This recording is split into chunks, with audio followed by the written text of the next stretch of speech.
बघता बघता 2025चं वर्ष सुद्धा सरलं आणि जाताना आम्हाला एक सुंदर असं गिफ्ट देऊन गेलं. आता ते गिफ्ट काय आहे हे बघण्यासाठी आहे ना तुम्हाला लॉंग व्हिडिओ बघावा लागेल. चॅनेलवरती 11 वाजता अपलोड होईल, नक्की बघा.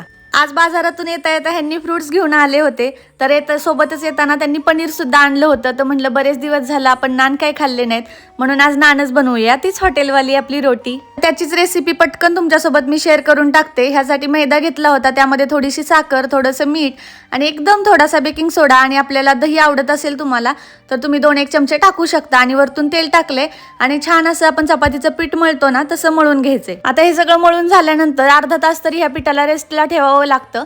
त्यानंतर तोपर्यंत मी इकडे ना भांडे आवरून घेतली आणि मसाल्याच्या डब्यांच्या वाटेत अरेंज करण्यातच माझा वेळ जातो. ते सगळं रिफिल करेपर्यंत इकडे माझं पीठ सुद्धा छान रेस्ट झालं होतं आणि त्याला परत एकदा तेलाचा हात लावून मस्त असं मळून घेतलं आणि त्याचे छोटे छोटे गोळे करून घेतले, जेणेकरून पटपट होऊन जाईल. आणि मैद्याच्या रोट्या थोड्याशा लाटायला अवघड जातात, कारण मैद्याचं पीठ चिवट असतं, त्यामुळे आकार मॅटर करत नाही. कसाही आकार आला तरी तुम्ही टाकू शकता. फक्त गॅस फुल ऑन ठेवायचा आहे, कारण आहे ना जेव्हा भट्टीमध्ये बनतात ना त्याची चव गॅसवरती येत नाही, मला माहिती आहे. पण तरी सुद्धा आपल्याकडे भट्टी तर काय अवेलेबल होऊ शकत नाही, त्यामुळे मी इकडे तव्यावरतीच करून घेते.